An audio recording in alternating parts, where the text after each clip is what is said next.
Hi, this is Michael Sadler from Saga, and you are listening to Talkin' Blues.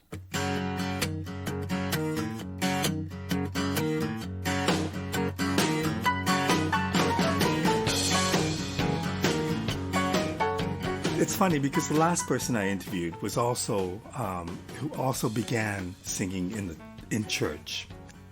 At what point did you realize you loved to sing? Was it before that or was it during that? I don't know if I can say that my love of singing began during those years in the church choir. Certainly the passion was born then, even if it was subliminal or subconscious. But it's just something that I found myself doing. It's not that I woke up one day and found out that there was a boys' choir at St. Jude's Church and thinking to myself, wow, that's for me. The love of singing came eventually after doing it for many years, I guess.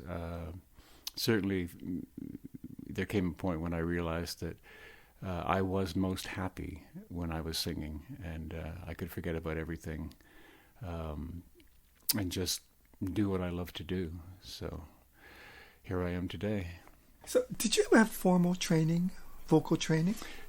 Not apart from the choir, no. I can't read music. I can't, write it, certainly. Not formal, but a church choir is, pretty formal in terms of shaping your voice and learning how to sing properly physically, singing from your diaphragm and not from your throat and that kind of thing, and oohs and ahs and vowels, and discovering which vowels are better to hold for a long period of time. Like E is not a good one if you're holding a long note going E. It doesn't sound as good as ah.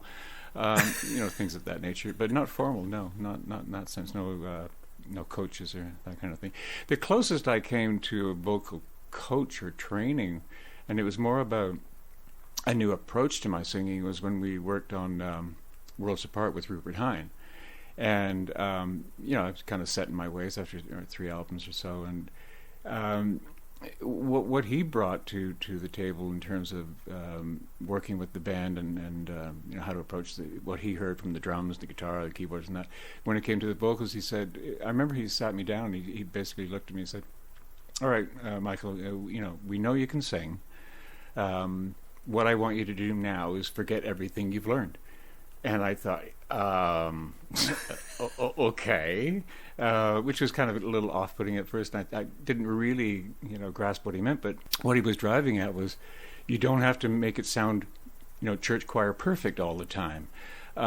You sacrifice a bit of humanity, or that human element of singing, and the soul, as it were, to get it right. So you're sacrificing, the human part of it for the technical, making sure that every note's exactly where it's supposed to be, and you lose out sometimes on the expression a little bit. So what he meant was, make that secondary. We know you can do that. Don't worry about that. We're recording, and if we need to do it again, we'll do it again. But it's more important to get something out of the performance, something out of the personality on tape, not hitting the right. You want to still sing in tune, of course, but that kind of changed my whole way of looking at vocals and not being so concerned with it being exactly right all the time. And I actually started to enjoy listening to myself back more after that point. I thought, oh, I see what he means. Okay, because I listened to those first few albums. I'm like, oh my gosh, there's a kid right out of a church. Well, not right out of a church choir, but yeah.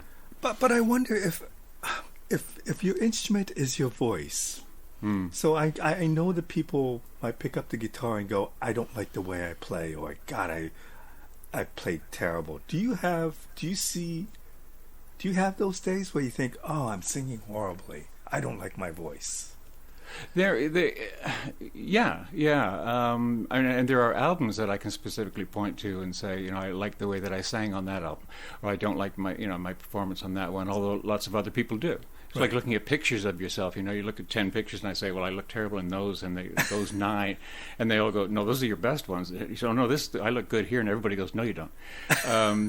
So yeah, but I can hear the difference, and when I remember how, for example, Behavior is my favorite album as a whole, and certainly from a performance, a vocal performance point of view, because I remember being in a very good headspace at the time. And I can hear that, and I hear that in the performance, and it's reflected in the performance. And I listen to it back, and I feel good about it. There's very little about that album that I always gauge it by what would I re-record when I listen to something now. I listen to some of the older material, and I think I'd like to re-sing that song. Because I've been singing it, maybe so many years on stage or singing it live, and I sing it slightly differently now. Not necessarily the way it should have been the first time, but it's different now. Very little I would change on behavior, so that's kind of that's the measure really for me. So, wow, I'm extremely self-critical. Behavior was kind of would it be correct to say it was a departure for the band's sound? A little bit. A little bit. I don't know. We in a good way, for sure. I mean, as far as I'm concerned, it was a little different, a little more human with the lyrics, more relationship, kind of sneaking its way into the lyrics. And we always said up to a certain point, we'll never use the word love in a song. It's like, never actually say that word, We kind of started softening up a bit, but it was a little bit of a departure, but not like a sharp left or right turn for sure. It was more of a let's just go off to the side just take this little side road just for a minute and see where it takes us, and if we feel good about it. If it doesn't feel good, we'll get back on the next ramp and we'll get back on the superhighway or whatever. But I'm very, very happy with where we took the band at that time. Okay, so I have to ask. One of my favorite songs is "What Do I Know," and you don't play that live, or I never see a live recording of that song. Is there a reason for that? No, not really. It's we may have played. I know that I sang it live once. We played on one of the tours. We played in Oslo, and there was a band called Sonic Debris, and they were our support that night, and they did a full-on, really heavy version of What Do I Know? We didn't know that before we got there, and they said, the singer came up to me and said, "Would you like to come up and sing that song with us when we do it, because we're going to do it in the set?" And I thought, well, first of all, it's a ballsy move to do a cover of a song by the band that you're supporting. It's kind of like, really, that's kind of risky. And I think he also wanted to know if it was in the set. I'm sure that had he known we were going to play it, there's no way they would have included it in their set. I said, no, we're not doing it, and yeah, I'd love to. And I got up and sang the tune with him, but I can't remember us ever doing it. We may have, but there's a lot of songs we've never played live, obviously, and you don't... The funny thing about, putting together a set list, in the beginning, you don't have the luxury of choice. You've got, one album, and you've got 8 songs on that album. It's pretty easy to put a set list together.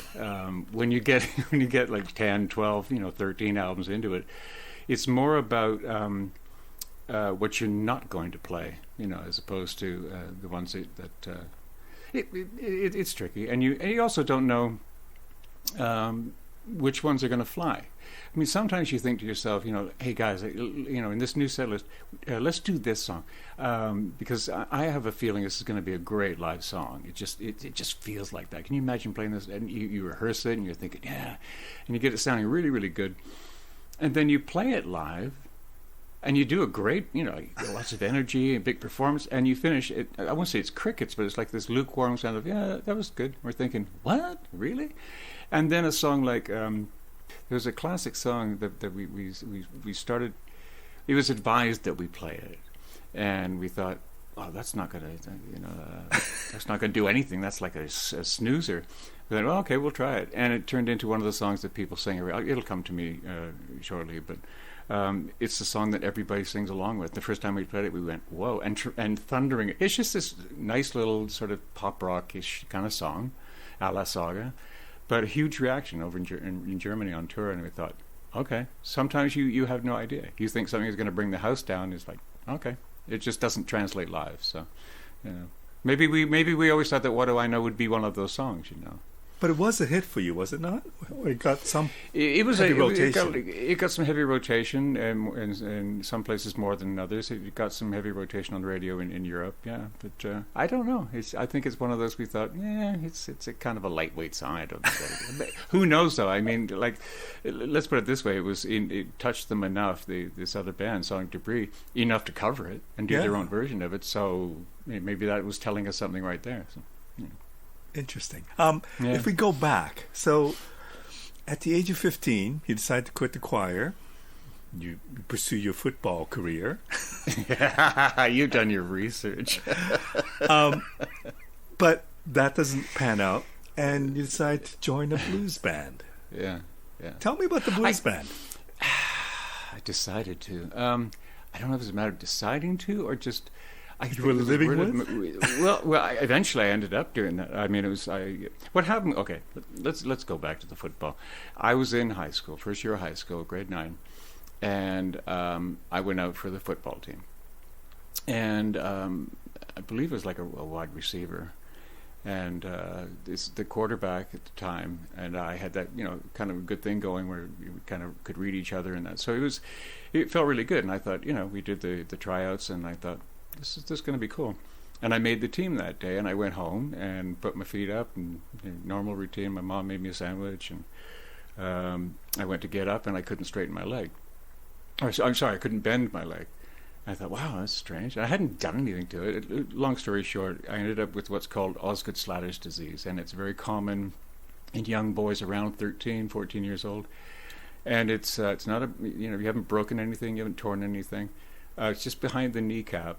And the only cure for it was to wear a cast, full-length cast from hip to ankle for 6 weeks. Wow. So, goodbye football, hello rock and roll.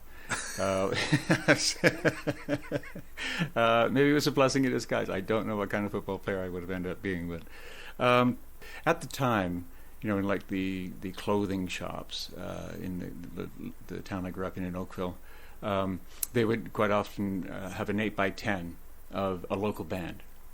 There weren't many of them, but would in either in the store window or whatever, and you'd think, oh, hey. And I'd seen this one, and someone said they were looking for a singer. Oh, I'll remind you, or something some people don't know. And I went out to meet them. Prior to that, I'll continue with that in a second, but prior to that, I had found out there was a band called The Kings, and they were looking for a singer. And I tried out for The Kings. This is the Kings that we would know. Switch into Glide. Yeah. I went out to try out for the band.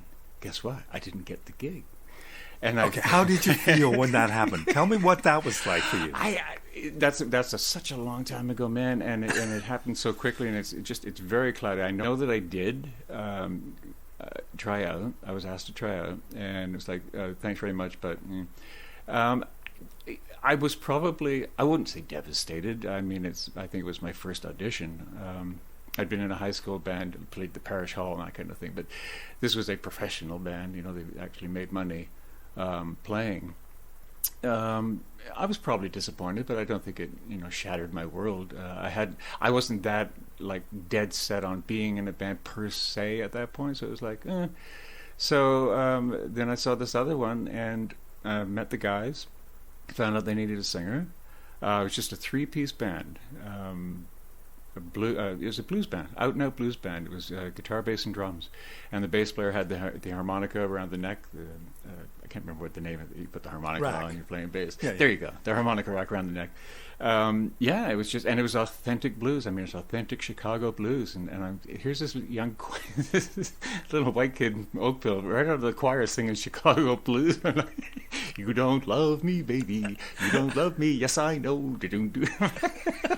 I'd love to hear some early recordings because it must have sounded so straight, But and it was just straight up blues.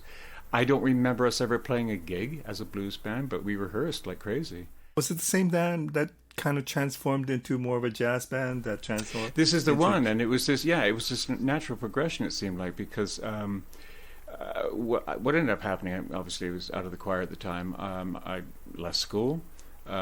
Moved out from my mom's house, and moved in with these guys. Before I moved in with them, though, I was working. The other three weren't, but whatever. These are the older guys. They were like in their 20s, so I was just so they didn't have to work. Right? Oh yeah. They were the older pros, you know. And I would go over every night. We'd rehearse and that. And then one day I went over for rehearsal and walked downstairs in the basement where all the gear was, and there was a piano sitting there. And I said, "Whoa!" I said, "What's that?" "It's a piano." "Yeah, very funny." I said, "Why do we have a piano in the rehearsal room?" "Well, we had a meeting." "Oh, okay." And we decided that we need to have piano. It'd be a nice addition to the music. We can play more, different kinds of tunes if we get some keyboards going. And I thought, oh, that's cool. So we're getting a piano player. I said, no. I said, well, who's going to play the piano? He said, you are. And I said, oh, are you aware of the fact that I have no idea how to play piano? They said, you'll learn. I went, really? You're just going to put this thing in front of me? So there might be a learning curve involved with this kid, but, we know you can do it. And it was literally, looking at the keyboard and hitting 3 notes and going, oh, that sounds happy, that must be a major chord, and then slightly changing one note, that sounds sad, that must be what they call a minor chord, and then discovered the blues chord, which is the 7th, the major 7th, and took it from there. And it's just, I can't, like I said, I can't read. I know enough of where to put my hands and what's going to happen when I put my hands there, and I can create chords. Can't necessarily tell you what each of them are, but I can tell you it's based around a G because my left hand's playing a G, so it must be. Anyway, and one thing led to another. We decided to add some sax because we started hearing this kind of fusion-y stuff going on, and it was like blues combined with jazz. So you got this jazz fusion thing with the blues, and we're starting to do that. And we've got a sax player. We did play a couple of gigs that way. But the turning point, what really changed everything for me, for the band at the time, but for me, was when the drummer came back from the big city. He went into Toronto to, because it was maybe A&A's or Sam's at the time, obviously, I guess in their import section.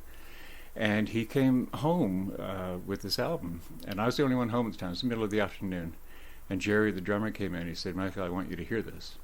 I said, fair enough, and put on side 1, listened to it all the way through. My jaw was kind of on the ground, didn't say a word. He turned it over and played side 2, and I remember it finishing and just kind of looking at him going, I have no idea what kind of music that is or what it's called, but whatever that is, I need to start playing music like that now. We need to play music like that. Whatever that is, we got to start doing it. And it turned out it was 3 Friends by Gentle Giant. And this was like Prague. It was like, hello. And it all made sense when I found out that the origins of Gentle Giant was a band called Simon Dupree and the Big Sound. So it kind of, it wasn't a big band, but it was that kind of fusion-y, jazzy, bluesy background added with a rock element and sort of a bit of Celt here and there. But this mishmash of styles that just blended perfectly piqued my interest so much. I just went, that's it. If you want to call it, if that's what prog is, we're doing prog now. I got to play progressive rock. So you had to learn how to play keyboards in progressive rock. Yeah, same thing. Hunt and peck. It's like learning how to type. Same thing. Yeah. If it sounds good, just remember muscle memory that my hand went there at that point in the song, and it sounds great. Yeah. Well, it's weird because I find it interesting that around that time there was a lot of Canadian bands that were headed towards progressive rock. Yes, and not as much in the States. I mean, progressive rock seems very much a European thing and a British thing. Right, very much so, and it took off. I don't want to say there's a bigger community, a prog community in Canada than America. It's just, geographically, size-wise, there could be the same numbers, but it just seemed, you're right, that prog, maybe because of the British influence in Canada, that it took off, especially in Quebec, the province of Quebec. They loved their prog. They still do. It's a real hotbed for prog. Supertramp almost broke in Quebec. For the North American market. Early Genesis with Gabriel. I remember listening to The Lamb Lies Down on Broadway in Quebec City in the Jean Talon Hotel, and someone had a turntable in the room, and someone brought over the day it had been released. And again, it's like listening to Three Friends. It was like, whoa, you know. But yeah, Canada, especially Ontario and Quebec specifically, always been good for prog bands from the very beginning. I know you kind of touched upon it, but what was it about that album that just made you think, this is the way I want to go? Three Friends? Yeah. The approach to everything, you know? I guess unconventional is one word that springs to mind, because you know, there's so many tried and true ways of approaching music, you know, and you can push the envelope now and again on that, but it just seemed like they could push the envelope on every aspect of approaching, I guess, rock music, although it was so much more than just rock. Certainly rock based, but the Celtic thing, the counterpoint, the vocals, the fact that everybody played everything. If you ever saw them live, it was crazy to watch. They just changed instruments and equally proficient on each one of them. But it was that it was almost experimental, but organized experimental. It had a beginning and an end, and it, unlike a lot of the sort of more, I want to use the word meandering prog, and I don't mean that in a derogatory way, but you know, the longer musical passages, like a Yes, which is beautiful, close to the edge, and things of that nature. You know, it just moves me when I listen to an album like that. These were more, Giant was more, although incredibly complex, it was more about the songs. Like there was a beginning and an end, and a little middle section here and there, and then a really cool musical break. But they were songs, and I don't think they ever did any songs that were, maybe if they did a long song, it was maybe 6 minutes or 7 minutes. But it was not that kind of prog. It was I don't know. It was accessible, but it wasn't accessible because it was so experimental. Even for a lot of prog people listen to Giant, and they're like, "Whoa, that's a bit much for me," you know, because they would really go left field on some of the tracks. But yeah, it was just, it sounded like they were having fun, and they were being adventurous, and anything. It wasn't anything goes in the sense that we can just do anything we want. No, it was within their, if they had a structure, their internal structure of what the band was about and what the band had a feeling of their identity. But within that structure, as it were, they were capable of doing anything and trying anything, and you could feel that. But again, it just sounded like they were having so much fun on the adventure they were on. It just got me. So did that band ever go down that route to becoming a prog rock band? And if they did, how was your singing affected by that style of music? Well, the Fresh Out of the Choir really suited this. I mean, we weren't going full on Gentle Giant. I mean, style. We were more. Well, the Gentle Giant thing opened me into that world, the whole prog thing, and at that time there was a lot of the longer passage kind of musical bands or prog bands. The long drawn-out pieces, the very epic-sounding things, and a little more pomp and all of that. So I think it was the day that we introduced a mellotron into the band. We were one of the first bands in probably North America, but I know in Canada, one of the first to get one. We drove one night, overnight. The four of us jumped in the car from Oakville to a store in, I believe, New Jersey. We found out they were only, at that time, they were the only distributor for mellotron, as far as we knew. And the closest for sure. And we said we've got to, because we knew all about the mellotron from the Moody Blues, and because I believe they introduced it certainly on a mass scale for the public. And we found out that you could actually get your hands on one. And the only place, like I say, was this music store in Jersey.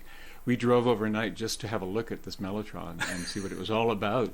We were there, first thing in the morning when the store opened. The guy's like, "Whoa, you drove down to see that? Okay."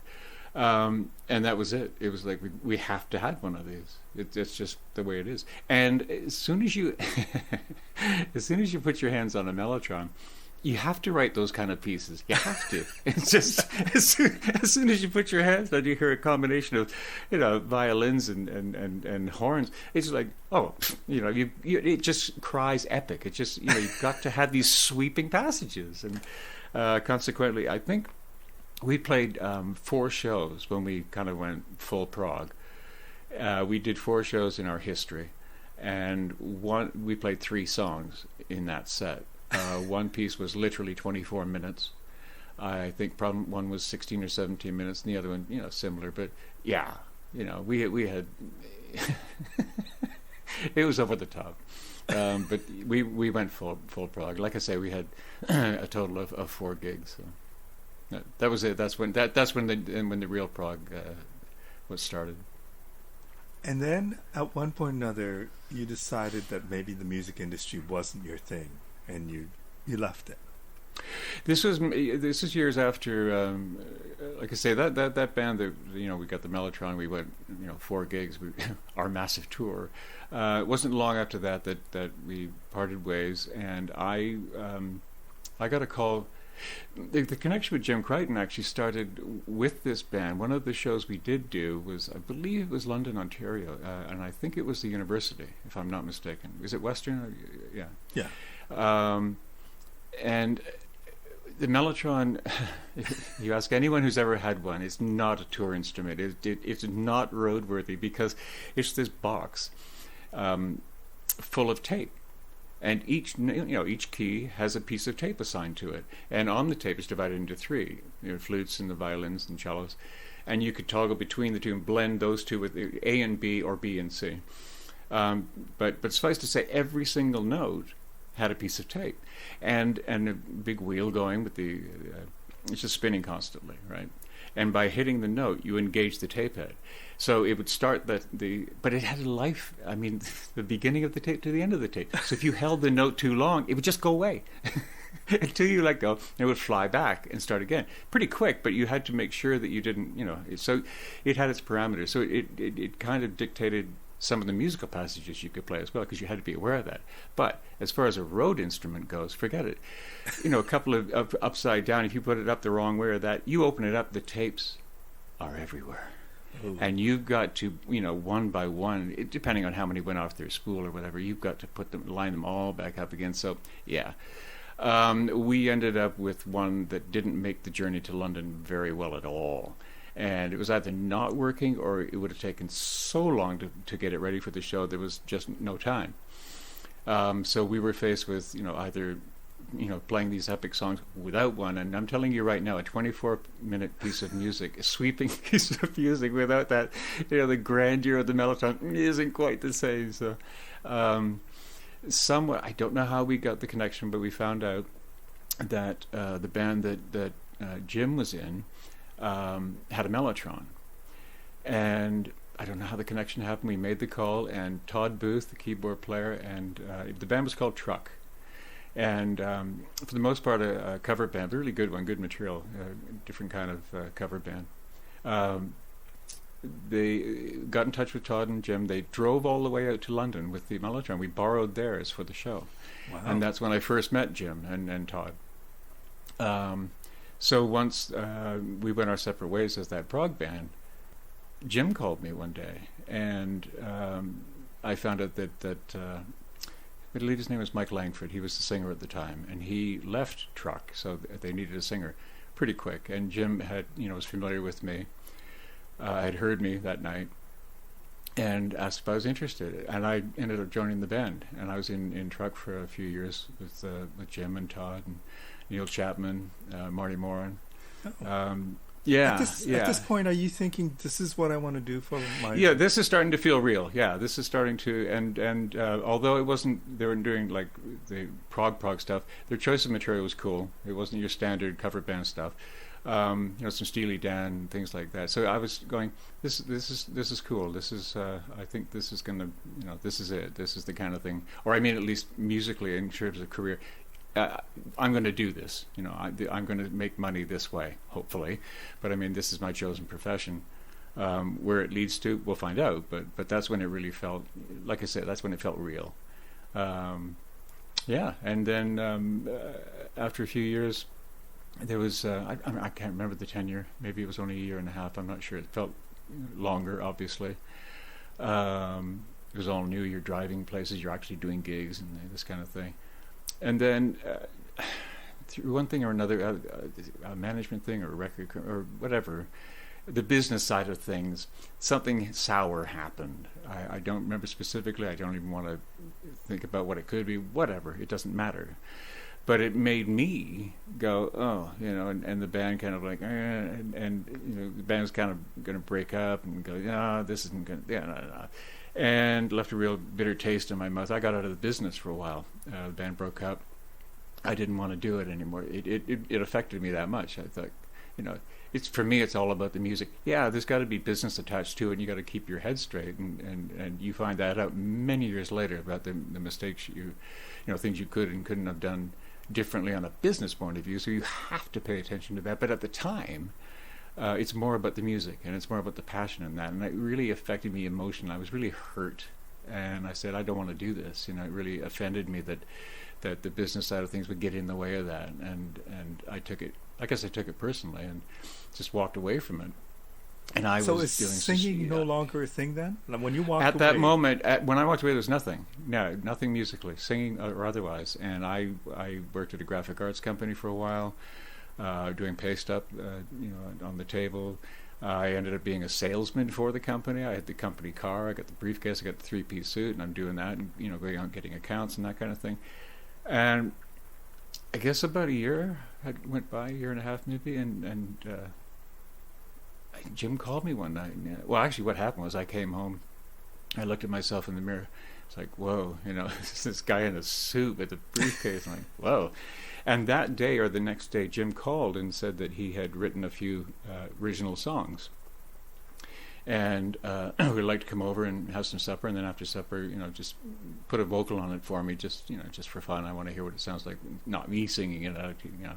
I said sure. And I went over for supper, and we had a nice supper, and my wife and his wife were kind of hanging out in the other room. We went into where the gear was and fired up the reel-to-reel tape machine, and we were doing percussion on cardboard boxes and that kind of thing. I sang on these 4 demos.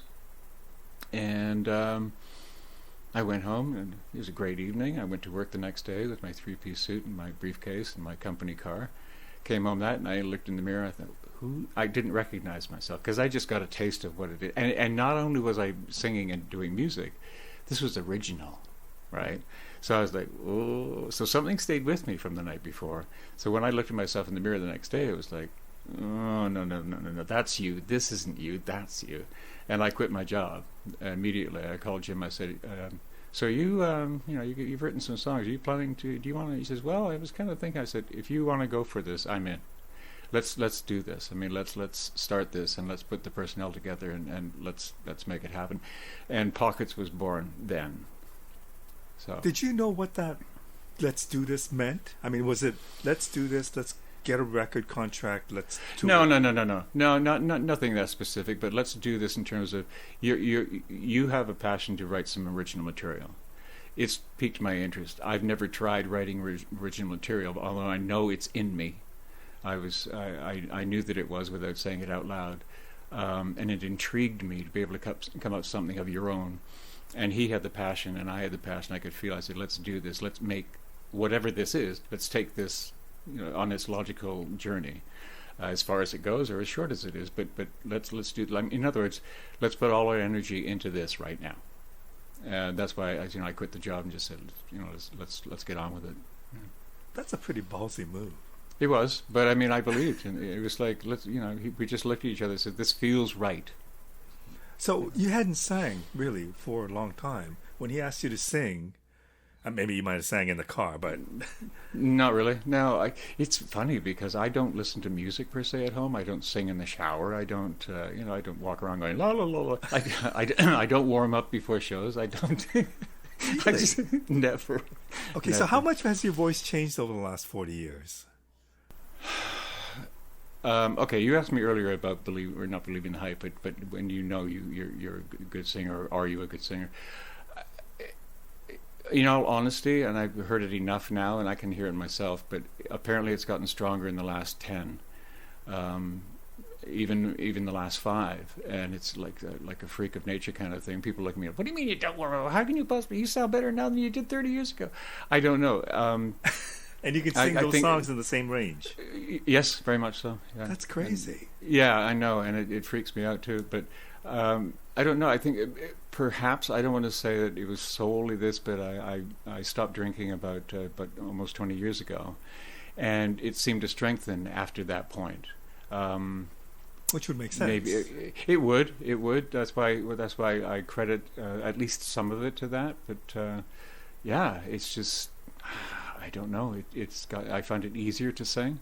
I have a lot of fun when I do sing now. And the other thing that was kind of a benchmark for me in terms of believing that I that I could consider myself a good singer because other people did was when others were coming to me for outside projects. The day that started, I think, in the back of your mind, you're thinking, wow, it's not all about singing your material because you're in there. You're lodged in there. You are the singer of this band, and it's been together this many years and that, and so you must be a good singer, or they would have kicked you out, or that kind of thing, right. Something.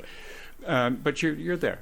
As soon as outside projects start showing up, then you think to yourself, wow, that person wants me specifically, the sound of my voice, on their material, and so on. And then it just grew from there, and I'm thinking, well, that's validation right there. Maybe I should start believing it, because if other people, like it enough to specifically ask for my input on their music, that's a great compliment. So. Especially when it's somebody like Justin Hayward. Oh, right? So you were just mentioning the Mellotron. Yeah. I had the privilege of doing an album some years ago in Germany. Thomas Schmidt-Seinen, who left us last year, may he rest in peace, tremendous friend and amazing producer. He ended up actually producing my solo album, Clear. I'll say first one because the second one's coming. But yeah, he called me when I was living in Germany for a spell, and this is before I'd met him. It's the first thing I did with him. And he explained that he had actually been looking for me and for some time and just finally got the connection. But he was working on an album of moody blues songs with I think the Prague Philharmonic, if I'm not mistaken. Oh, no, it's called the Frankfurt Rock Orchestra, and I think a lot of the players are from Prague. And he put it together with this orchestra and some obviously electric instruments and guest singers. And I'm sorry, one half of it was sung by Justin, and the other songs were supposed to be, his idea was for me to sing the other, say, 6 songs, whatever. He couldn't get in touch with me. He was under a time crunch and had someone else do 2 of the tracks, and then finally got in touch with me. He said, well, I've got 4 tracks left. I really wanted you to do them. Are you available? I said, immediately, yes, of course I am. And I was fortunate enough to do 4 tracks on that one, and one of them being Nights in White Satin, which was like, and what was great about working on that was not only being, completely familiar with the material and the singing style, but singing style and range was perfect for my voice and perfect for my range. And it turned out that Justin Hayward and I have the same, what they call sweet spot. There's a range within an octave of like 4 or 5, 6 notes that are going to be right in there.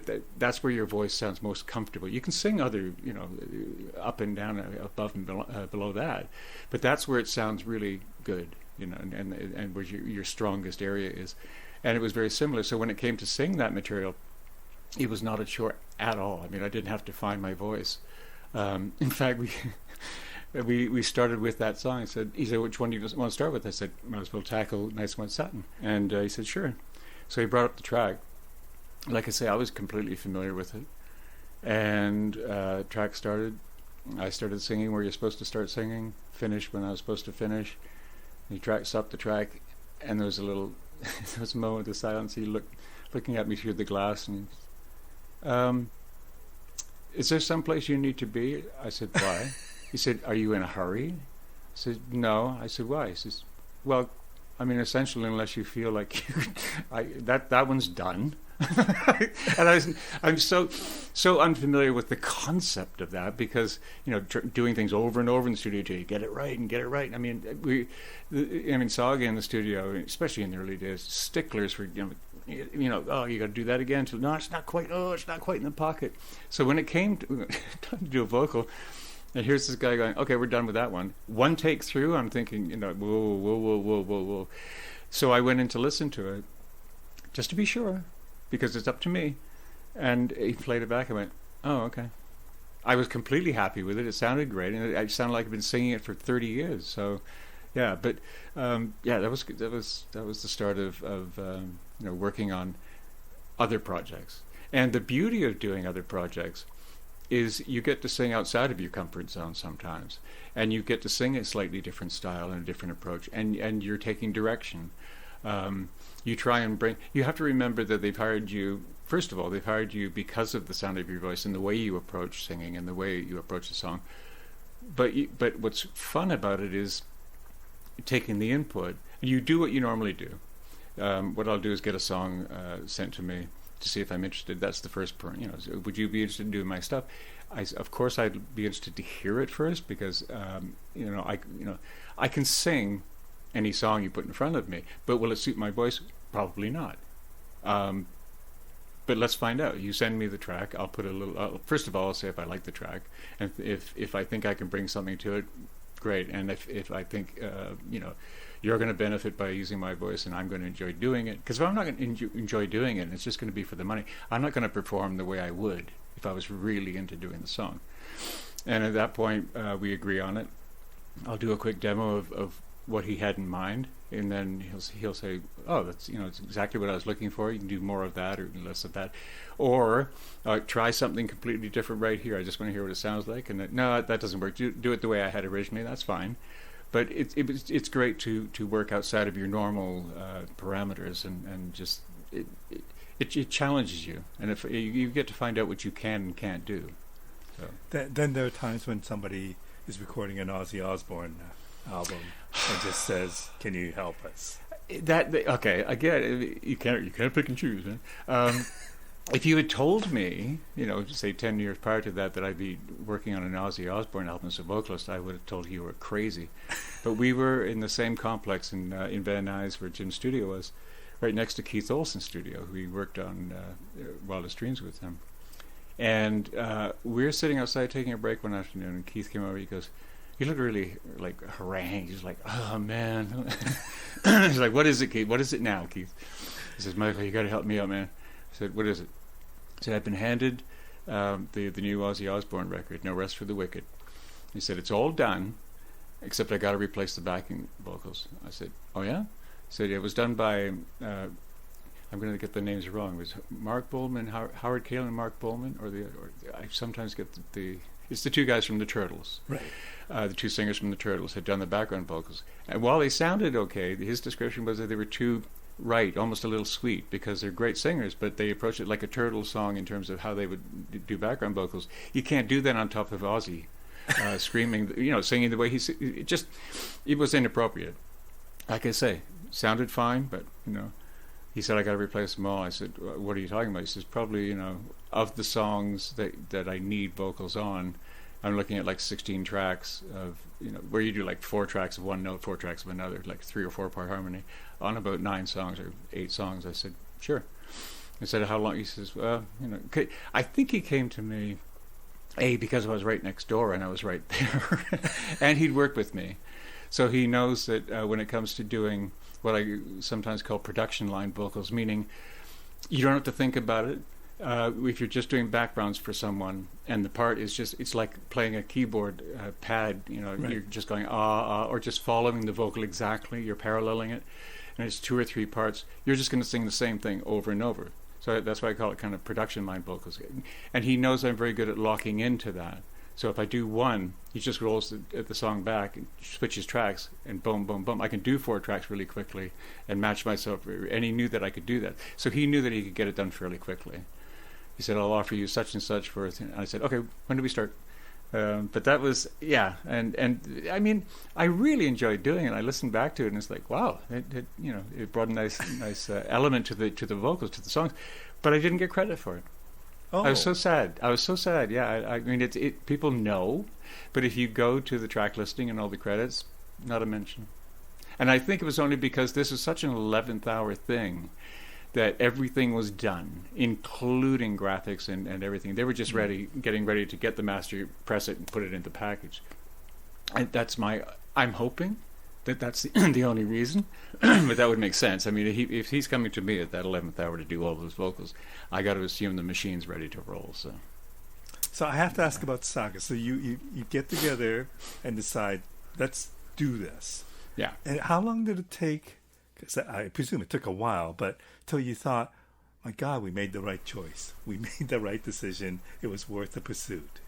It was worth giving up my 3-piece suit and my probably the first time we got paid for a club gig. I mean, as soon as you start making money from it, then you become a professional. Up until then, you're just rehearsing. I mean, you're just.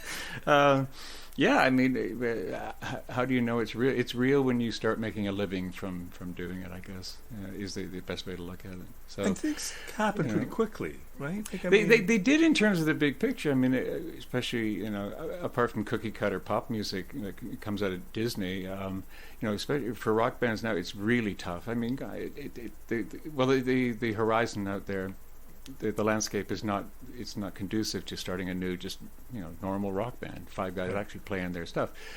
Having said that, it happened relatively quickly because something clicked with people, I think, and it was different, and yet it was different in a familiar package in terms of it was rock music, but made people kind of look at it and go, what? I can tap my foot, but no, something a little. And we did that on purpose. I mean, we purposely didn't. Two things actually from the beginning were it had to sound different, but not alienating the audience. So they had to think too much about it, but it had to be refreshing but within that toe tapping, and it had to have really cool rhythms, because that will get people no matter what. You can do a 7/4, and if you can get people tapping their foot to a 7/4, and they don't know it's in 7/4, but as long as you keep their body clock going. And second of all, nothing, when you're creating in the writing stage, nothing can remind anybody in the band, if you're doing like a sit-around writing session, nothing can remind someone of something else, even remotely. So if we're working on something, we get to a certain section of the song, we're trying out this new section, and we stop, and if anybody would to turn around and go, oh yeah, that's got a real such and such feel to it, or oh yeah, that reminds me a little bit of, and we go, what? Which song? What are you talking about? And then it'll be described and go, oh, okay, well, we can't use that. And I'll tell you right now that so finicky about it that had we left it in there, nobody would have said that sounds like such and such. But it reminded one of us or two of us of something else. So we couldn't use it because every time we played it, we probably start thinking about that or whatever. But that was a golden rule. If any passages reminded anybody in the band of somebody else, we wouldn't use it.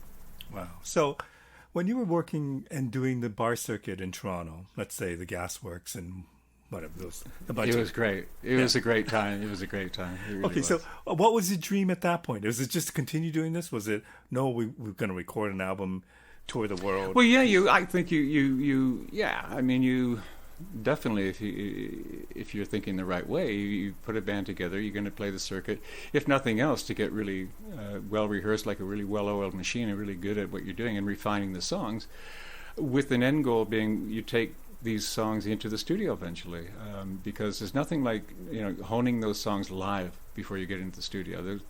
That's this. You see, I believe that this is why a lot of bands' first and second albums, maybe as much as the third, but are sometimes, I don't want to say their best works, but there's an energy that you can't replicate later, because you've been working on these songs. And you've been living these songs. You've been playing them like over and over again live, and they're starting to breathe, and they're starting to take on their life of their own. And you've had the luxury of learning of doing that because of the club circuit, and you haven't got an album out yet. So when you get to do those songs finally, with any luck, you get a deal, you get in the studio, and you get to record those songs, and they're ready. You have to do very little except the icing on the cake and the little effects here and there, but these songs. the same thing happened with us with Worlds Apart, but that's a whole slightly different story. But I do believe that. I think the early albums from bands, it's partly from playing those songs over and over, and you just play them not to death, but they're very well rehearsed, and there's an excitement and there's a passion about that very first album. It's an intangible that it's on there. So yeah, but I mean, if you're doing the club circuit, you're definitely looking. We got to record, and then once we record, it'll be bigger tours, and then more albums, and yeah. But very few bands get to that point, though. No, I know, and I have to. We are incredibly lucky, and I will always say that. I mean, who's to say? Because you're relying on the public, ultimately. A little bit on the record companies and the promo and this and that, but ultimately it's up to the people that are listening to it. So sometimes right place, right time. Sometimes the kind of song that comes out is just the right time for that song. There's a lot of hits that have happened in the years that I firmly believe that if it was released in a different time, even a different week or month or a year later, it wouldn't click. That particular song had to be played or had to be on the radio and accessible at that time because people were in that mood. You can't predict it. But the same song 8 months later, that's the time. That's the time for this particular track. And I don't know, again, we were really lucky. We were doing something right, and the timing was right for people. We got a lot of people scratching their heads coming to see us in the clubs. It's like, what is this? The funniest one we played, but we did a 3-act bill, and it was Quiet Riot and Girls' School, and we were in the middle. So Girls' School went on, and then we came on, and then came Quiet Riot. So when we hit the stage, there was a lot of what? There was no booing, not like get off the stage. It was that they were. I don't want to say confused, but it was like, because you see, although it was semi-intricate compared to what they were, been used to listening to. It was still accessible. You could still tap your foot to it. I mean, there was still really cool rhythmic elements to it, and they were structured songs. I mean, granted, there were, within a certain section of the song, this, musical chaos, organized chaos going on, but it would always come back to the one and then on to the next section. So, yeah. So I don't think we were ever booed, per se. Did Saga ever reach that point of the three friends idea of progressive rock to you? You would have to ask the fans. I mean, did we reach our? Oh no, more like your idea of what when you heard the Gentle Giant album and said, "I want to do that." I don't know. Well, I don't know. I want to do that, but I wanted to be. How can I put it? I think a light bulb went on for me, and what I wanted was to be able to create that way, and to create something that had that kind of impact on me, not necessarily replicate what they did. Right, okay. Certainly the influence was there, and people will tell you this to this day. They'll hear elements of Gentle Giant throughout our music. Here and there, you'll hear certain counterpoints of, oh, that's a little Gentle Giant-y, whatever. And those moments we've let slide. Because it's kind of, we've done almost tongue-in-cheek on purpose, as an almost homage or whatever, just a little, thank you or whatever, however you want to look at it. I think the main one that you would get comments like that would apply to a song called Giant. And Giant evokes those kind of, hey, that's that reminds me of Giant. That's something Giant would do, that kind of thing. So, but certainly not at the time going, I want to do that specifically, but right. I want to have that effect that it just had on me. However I can achieve that. So when you come out of the gate and you have the success with the first 4 or 5 albums, and you're touring all over the States, you're opening up for Jethro Tull, you're touring Europe. I mean, good times. but at the same time, you're producing an album a year, I guess. Back then, right? Yeah, pretty much. I think the longest was maybe 1.5 years, but pretty much we were trying to do one.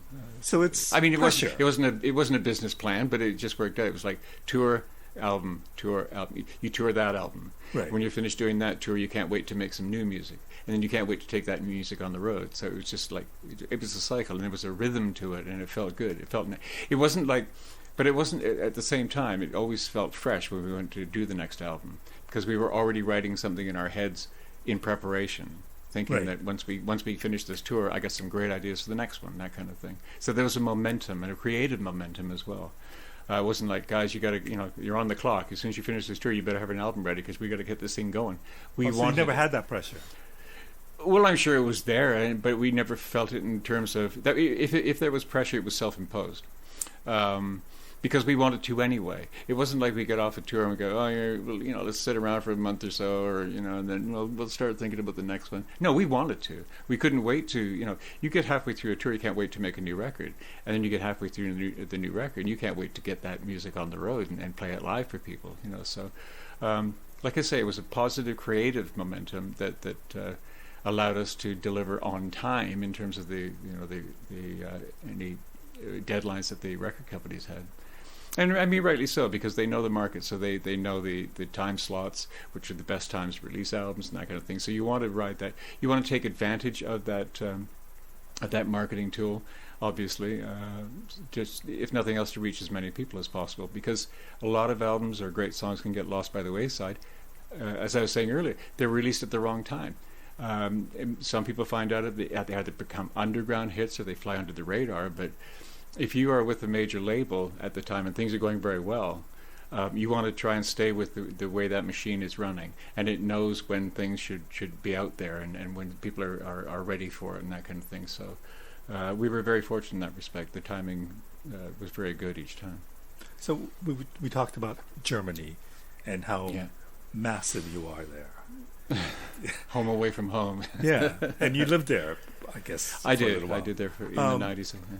Does that surprise you? Like, I don't know how that. I always find that curious that you would have certain success in Canada, certain success in the U.S. Yeah, and then you have this bigger success in Puerto Rico and Germany and Scandinavian countries. Yeah, well, first of all, it's nothing you can obviously plan Right. unless you have a game plan. You say, we're going for that market, we're going to design the music specifically for that market, and you go for it, and that's what happens. The other ones follow along, hopefully, but no. Otherwise, you just start out, you put out your album, you cross your fingers.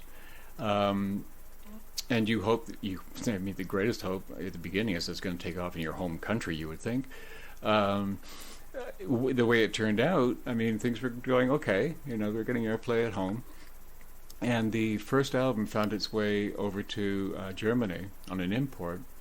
And kind of the same thing happened to Puerto Rico with an import at a radio station. And with the case of Germany, started selling so many copies on import that the record company Polydor at the time said, wait a minute, these guys are selling like thousands and thousands of imports. We should really get a piece of this. And that's how we got the first deal in Germany. Puerto Rico, slightly different thing, because you can release an album down there and sell, 500 and have 17,000 people come to the show. Because everybody makes a cassette. The whole family comes over, and 15, 20 people make a cassette of the albums. But it was almost godlike down there at one point. It was crazy. We went down there to play. I mean, first of all, they said we're going down to play a show in Puerto Rico. And where the hell is Puerto Rico? Well, it's in the Caribbean. The Caribbean. All right, we're going down to the Caribbean. Okay. We got down there, and it was like, what? There was an ad for the show on TV every 10 minutes. The radio station was playing the music constantly, and the ad for the show was on about 6 times an hour. It was just Saga, Saga, Saga, Saga. I was like, whoa. I sitting on the beach one day, a couple of days before the gig, because we turned it into a holiday and a gig at the same time. We're sitting on the beach, and I heard this really familiar music, and it's getting closer. I'm like looking around. Beautiful, Caribbean setting. I'm like, oh.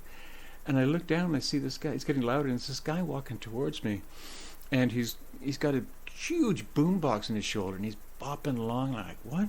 And as I got closer, I realized it was Humble Stance from the first album. And I thought, what's wrong with this picture? It was like, this music on a beach through a ghetto blaster. I'm like, what? Then it made sense that we had like really embedded ourselves, or the music had really embedded it there. In the case of Germany, it just grew really, really quickly, and they're very faithful as fans over there. When they like something, they really latch onto it. But it really was a matter of touring and being out in the public and working, not working the record, but going where the audience is. And you look at the numbers, and we were selling just so many records over there. They got us on all the TV shows at the beginning, all the big ones, and the live thing. The live was very important. That we did a TV show, Rock Pop in Concert, in Germany at the time, and in the very beginning, and that cemented our reputation for the live aspect of things. Live show, and I'm not talking theatrics and that, and like effects and all the, that comes along. But I think the energy of the band as five guys on stage performing with passion and really having a good time, and being noted for a band that when you go see them, that's what you get. So we had a very good reputation for live from the very beginning. But and really continue to, and it's because of those early days. But it is because we have fun on stage. It's just But it's a matter of going where your audience was, and that's where it was at the beginning, and grew from there. So you just pounded. There was a time after Worlds Apart and Wind 'Em Up and On the Loose were all over the radio in the States. That's when we did that run of shows, of tours actually. It was one after the other. It was Pat Benatar, Jethro Tull, Eddie Money, Billy Squire, and we'd finish one and then jump on the next one, finish one and get on the next one. We were cultivating the States at that point. And then people go, well, whatever happened to your popularity? It's not as popular in the States. We stopped touring there. We stopped going there. The record company support. It's not a blame thing. Things change. Dynamics change and companies change and that. But the gung-ho support wasn't quite what it was there. With Worlds Apart, it started to wane more, and rather than try and make up the slack and pound America, which is a huge place to try and pound on your own, or with not quite as much help as you had before, you go where you know that it's a surefire, where people really do want to hear you, and that's where the market is really happening. With the Canadian thing, again, the number of shows there, we concentrated so much on where the audience was at the time, that being starting with Germany and then branching out in Scandinavia. I do remember being, I believe we were in the middle of a German tour, certainly a European tour, and found out that Q107 had a poll where it was a phone-in poll to vote for your favorite Canadian band. And I believe it was live on the air. Someone called in and said, I would like to nominate Saga. And the DJ said, cool band. I really like them too. But this is for your favorite Canadian band, and they're from Germany, so they don't qualify. And I'm like, what? You find this out in the middle of a German tour. I said, okay, there's something wrong here. We came home and promptly did a bunch of Canadian shows. We are Canadian, Wow. Yeah. So, that's just a demonstration of, a graphic example of how much time we were spending over there. When you play a song by the band, you follow it up by they're on tour in Germany right now, or Germany fans, and blah, blah, blah, it's subliminal. So. No, we're not Germany. What's the greatest thing you learned from that, the success that you attained? I do it all exactly the same. I don't know. I guess patience. Patience is a big one. You got to keep your head. You have to keep things in perspective. It's really easy to get caught up in all the, you guys are great, man. Your guys are incredible. Blah, blah, blah. You have to remember that it's tough getting up there, but the fall back down is it's a lot rougher. You just got to be patient with yourself. You got to keep your head. You got to try stay as focused and as centered and as humble as you possibly can, and just stick with it. You got to just You got to remember what's important, and what's important is the music, and the music comes first. And you got to remember that, and all this other stuff that comes along with it, good or bad, that's extraneous. One feeds the other eventually, with any luck. But you got to remember that first day that you walked into the studio with the first album. You got to remember that feeling of creating a song from scratch and going, wow, that sounds great. Did you ever lose that? No, never. There's some songs I prefer over other ones and that kind of thing, but never. I mean, I never lost that excitement of it and the feeling of I guess, accomplishment. It just, I think the day you do, and also performing live, never lost the passion for that. I'm sure I never will. They'll have to wheel me, have to pry the microphone from my cold dead hand. Not literally, but, I think either when it comes to either creating new music or presenting it live, the day that it turns into a job is the day you should really start checking yourself and think, you know what? If I'm just walking on stage and I'm saying the same thing every night in between the songs, and I'm saying good evening wherever I am, and sometimes forgetting which city because I really don't give a damn anymore, and going through the motions, hang it up, because that ain't fair to you, it's not fair to the audience, and they're going to feel it, and you're going to have this horrible slow decline into the Holiday Inn circuit if you don't watch yourself. And I'd rather go out, I've always said this, I'd rather go out in the top of my game than go out that way. But like I say, it's not fair to you and it's not fair to the audience. It's the same thing with making music. The minute you make a record just for the sake of it and to pay the bills or contractual obligation, it sounds like that, and the audience knows the difference. So you might as well not make it, because the memory you're going to leave them is not a good one. You don't want to leave them with that if you're going to go anywhere. So you did a solo album called Clear, and you referred to another solo album. What do you hope to attain or achieve with your That's solo a vanity. work? That's a total vanity project. You know what it is? It's something you want to get off your chest. I looked at it as a way of creating something outside the parameters of Saga. Although the parameters are extremely wide, and that there is a certain a set of them. They're variable, and you can push it a little bit. But there are certain things that you just don't do and do. And when you work on something solo, that doesn't exist, and you're allowed to do anything you want. Is it going to sound a little bit like the band you're in? Of course it is, because you're bringing your 1/5 or whatever percentage that you add to that. That's coming with you, because that's there naturally. So of course, it's going to sound a little bit like the band.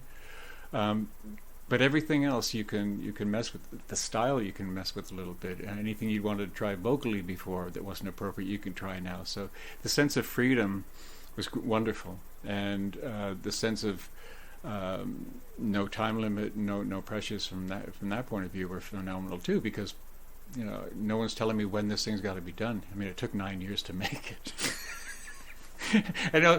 To be fair, I mean, a lot of that was so busy with the band that you have to find time in between either tours or making a Saga record and that. So whenever I had free time, I'd do like 4 weeks of recording or whatever. So it was like a little bit here, a little bit there.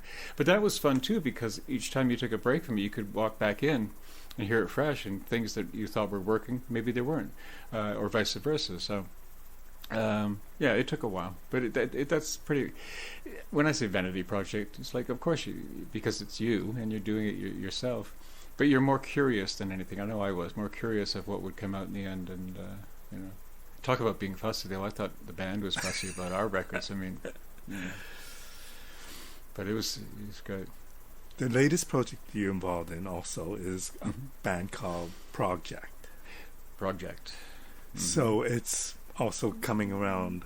It is full circle. It Tell is me a little bit about that. Well, project. it's coming. The project is kind of coming full circle in the sense of two things. I mean, it's almost being a cover band again, and being a prog, like out and out prog classic. I mean, this is like 70s stuff. So project came. I was approached by Jonathan Mover, saying that he had this idea for this thing. He hadn't called it Project yet, and explained it to me, and told me who the players were going to be, and would I be interested. And I thought about it, and I thought, you know what? if this is done right and with the right players, this could be really, really cool. But it really depended on the material we were going to play and the chemistry of the band and all of that.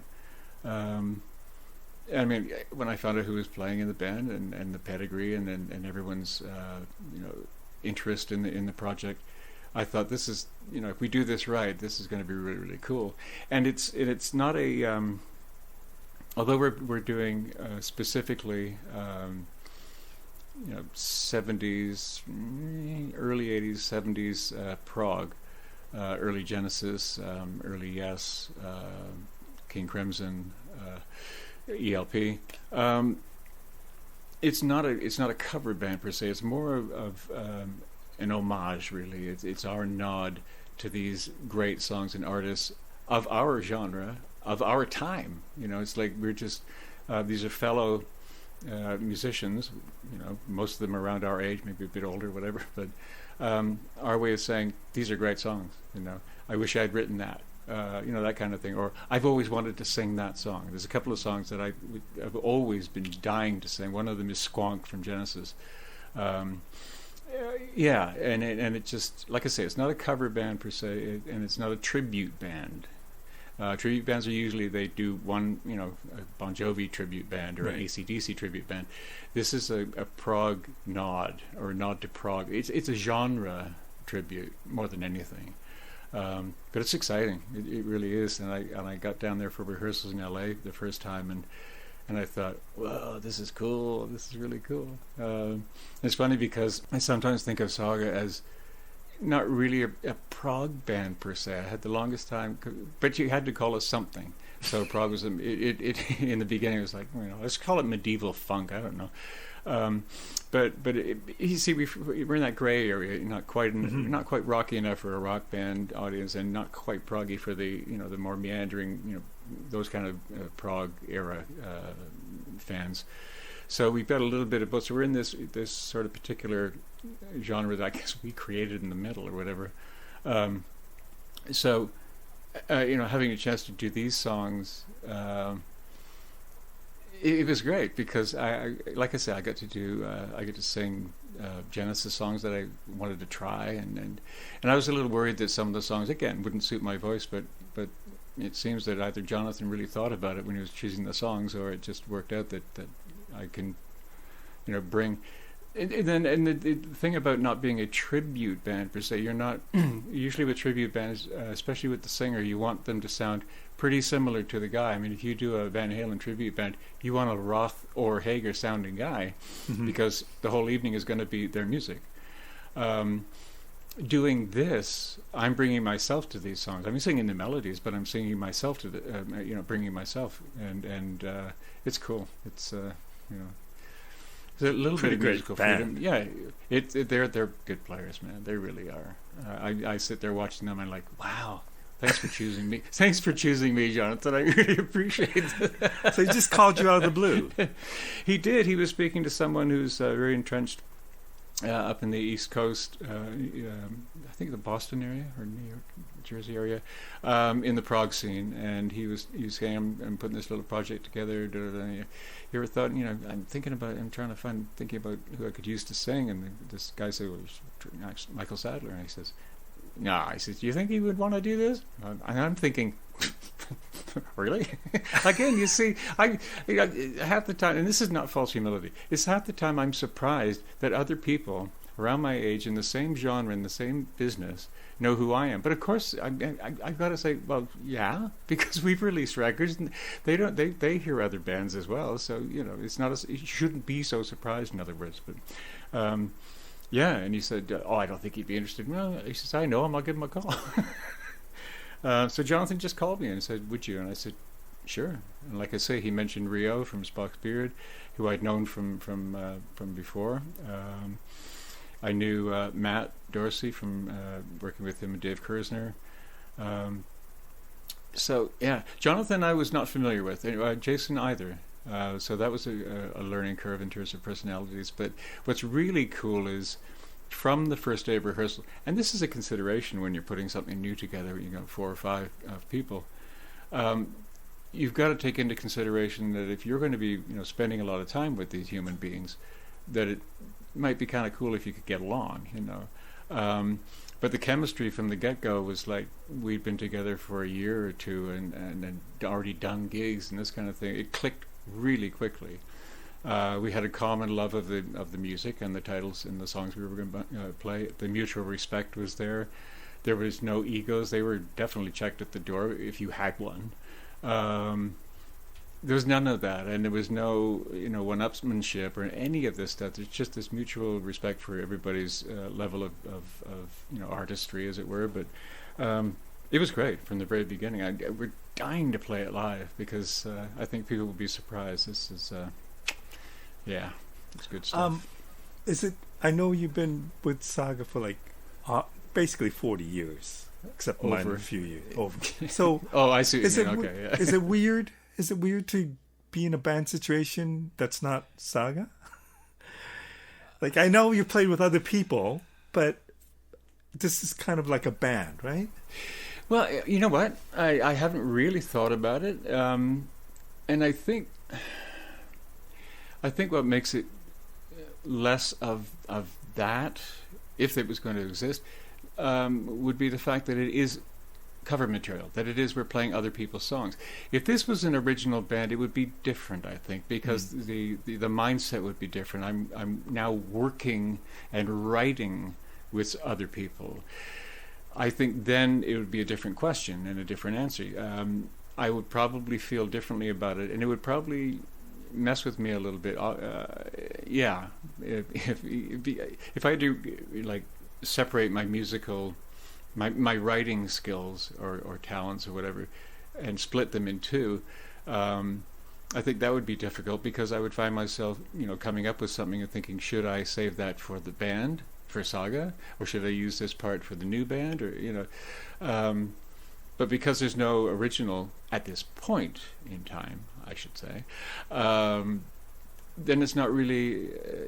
No, it's like it truly feels like a side gig for the moment. It's something that we're doing certainly for me when I can within the parameters of Saga, because Saga will remain the priority for however long that is. And any moment that I'm not busy with Saga, it will be with Project for sure. But those parameters were set up from the get-go, and you know, Jonathan knew that from the beginning. Same with anybody. I mean, Jason Buehler has a you know, a very very healthy solo career as well. So it works around his schedule, my schedule, and Rio's with Fox Beard. So, but yeah, it's truly something outside of Saga. You know, when I'm not doing things, either doing an album or touring with Saga for now. But we'll see what the future brings. I mean, we certainly talked about doing some original material for projects. So, wow, could be in our future. Yeah. Do you ever think what would happen if Jim never gave you that call to say, "Can you sing on this demo"? 2020 hindsight, man. I don't know. I don't know what would have happened if he'd not called. Would it have taken longer for me to look in the mirror and go, you know what, that's not me? Because unless something had happened to tell me otherwise, why would I have reconsidered going into music? Something would have probably eventually happened to trigger me back in there. Because, like I say, this is me. It's obviously me, and that guy wasn't. Although I could be that guy. No problem. You know, I could be that convincing salesman or whatever it was I was doing at the time and do it well. But certainly something probably would have pulled me back had it not been Jim, sooner rather than later. You know, but he just sped up the process. Well, thank God he did, and thank God for all those amazing records that you guys produced. And thank you so much for doing this. I really appreciate you taking this time. It was a total pleasure. It's a great conversation, and it's been an interesting adventure. It's over 4 decades, and I you know, I'd like to say I wouldn't change a thing, and overall I wouldn't. There are little things here and there, but I mean, 2020 hindsight. I always say if you don't learn from your mistakes, you're a fool. You know, if you keep doing the same thing and, you know, expecting a different result, and you know. But would I go back and change a couple of things? A couple of little tiny business things here and there, but the approach musically, certainly not. When we experimented, it was the right time to experiment. When it was time to get down to what we were supposed to be doing, we got down to what we were supposed to be doing. Let's put it this way: 45 years later, we're doing something right. Well, and that's huge, because not many bands last that long. I know. And continue to do new albums and play and have the fan base that you have. Still having fun. That's the problem here. We're still having fun. Michael, thank you so much for doing this. My pleasure.